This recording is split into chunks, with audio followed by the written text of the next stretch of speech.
365 Exciting Ways to Live, a book written by N.C. Sridharan. Change your life for better. Day 50. You and your Thought Factory. A man is but the product of his thoughts. What he thinks, he becomes. A quote by Mohandas Gandhi. What are you producing in your thought factory? If your mind is occupied by lofty thoughts, your actions will be noble. If your mind is occupied by petty thoughts, you will end up with doing ordinary things. Ralph Waldo Emerson said that the ancestor of every action is thought.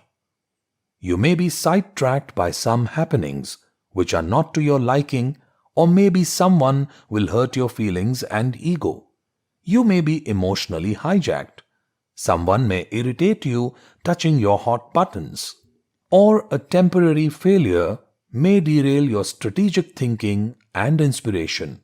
Get back to your normal self by saying cancel, cancel internally and refocus all your thoughts on your empowering goal.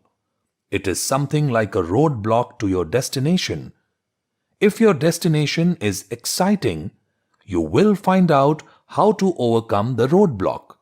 On the other hand, if your destination is not so exciting, you will use the roadblock as an excuse to give up your travel.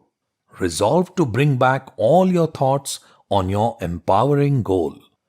Fix your goal 10 times tougher than your past achievement and notice how your thoughts work wonders for you. To buy this book, visit www.thetimefoundation.com.